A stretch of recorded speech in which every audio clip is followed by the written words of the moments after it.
and tobacco, which are destroying their health, messing their potential and destinies. Many men and those involved are rejected by their own families. But I'm saying I am a mother of them all and I love them all. Thousands of men are having mental illnesses and are dying annually due to abuse of psychoactive substance, and many of them have committed suicide. Today, as we gather here, there are families mourning and burying their fathers, their sons, and some their mothers, who have died from illicit drug and alcohol. What is even worse, ladies and gentlemen, is the tragedy of increasing number of widows in our country. Many homes are now manned by women because men are dying daily from accidents and while drunk and driving. Many of you may not understand that drug and alcohol abuse will directly affect you. When a driver of a matatu or a bus, or even your private car, because most of us don't even know how to drive themselves. And even if you are sober and you are driving and you are meeting with these people who are drunk and driving, they are a danger to you. They are danger to your families. They are danger to even the children they are carrying in those student buses. And you have seen many, many accidents have happened and many have died. And we must do something about this. Say we are going to do something about it. Again, people living with disability, the number are increasing as the border wards are filled with youthful men and women with broken bones and amputated limbs. Many more families have to provide services by sacrificing their lives as caregivers. Consequently, some of the members of the family are forced to leave employment to tend to these patients. Additionally, health bills on all these issues weigh heavily on our nation aiding economy and to the family finances, resulting to endless fundraisers meant to cover all these medical and funeral expenses. You have heard we are saying we are not going to have Harambes anymore. So we must work harder than we have done before to stop this drug and alcohol addiction. Will you help? Will you help me? Yes. Young men, will you stop? Will you say no to drugs? So together we must combat this demon that is destroying and taking our finances and our economy to the wrong direction. I don't think we need to put money on broken bones while we should do a preventive program that will be able to get our boys out and girls out of drug and alcohol abuse. For prevention is better than.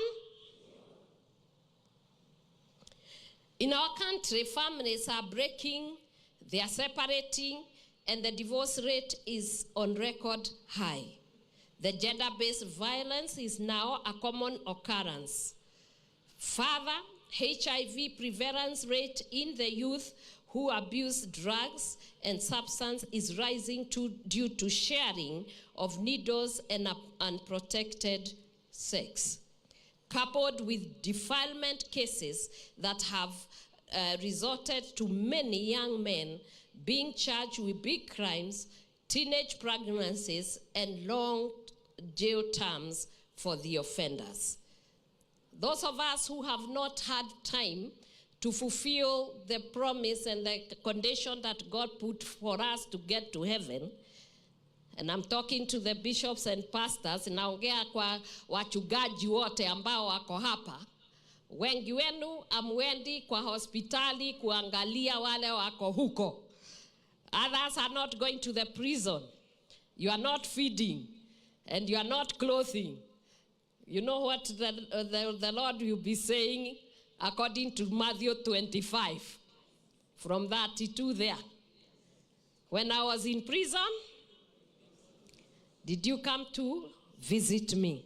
When I was in hospital, did you come to visit me? When I was hungry, did you feed me? When I was naked, did you clothe me? You'll be asking, when did all this happen?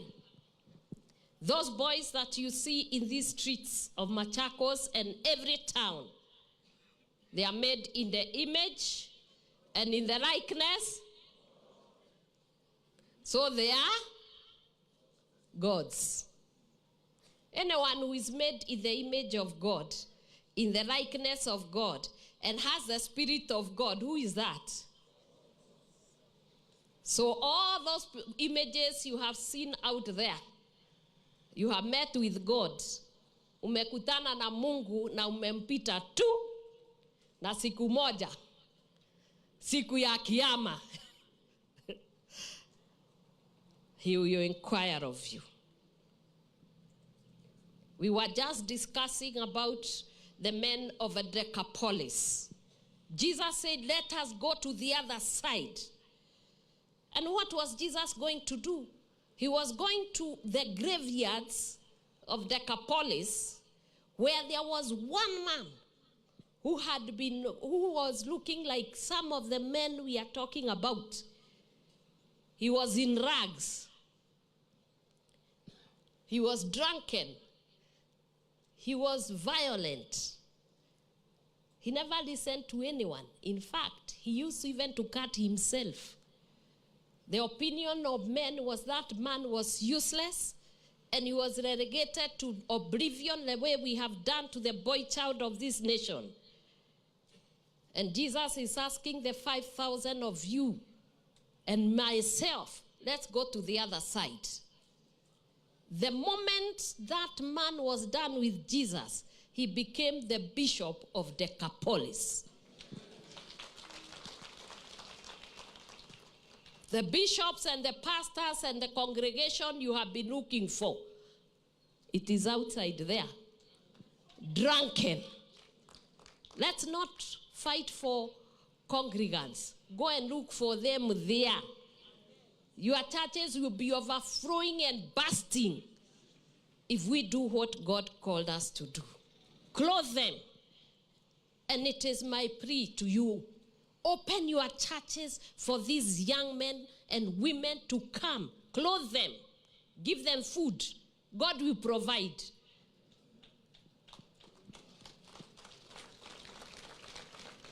This is the beauty of having to speak to men and women of God. They tell other people to say amen and to clap, but they don't know how to do it.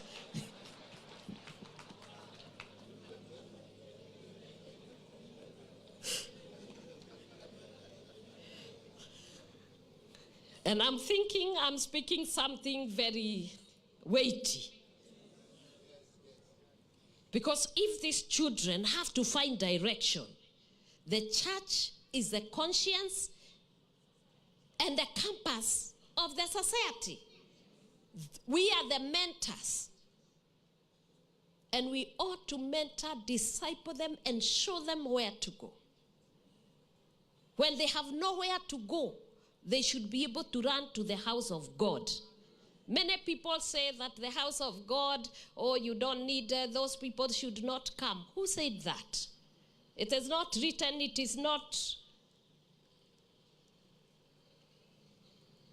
biblically correct to say that the bad people should not come in the house of God. In fact, Jesus himself said, I came for those who are sick.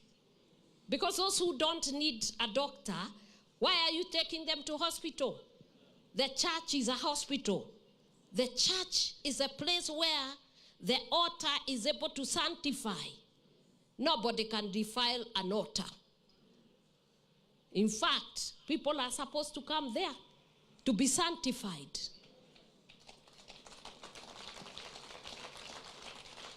Those children who are naked, when they come and they listen to the word of God, it transforms them and changes their mind. The problem we are having today on the young people is because we parents failed. Both the biological and the spiritual fathers and mothers have failed. We have been busy. Say, we have been busy. Speaking about things, looking for things, doing business about things. Because we lacked when we were being brought up. We saw to ourselves we are going to work very hard and make sure that our children are given the things we didn't have. Unfortunately for us, they don't want the things. They want our love. They want our parental love. They want our protection. They want us to teach them how to become better parents. They want to see good mentors. The boys are crying for fathers. Where are the fathers? They are looking for someone to guide them. They are looking for somebody to teach them to become a real man. But because of this substance abuse and everything, things have happened, and most of the households are being manned by women.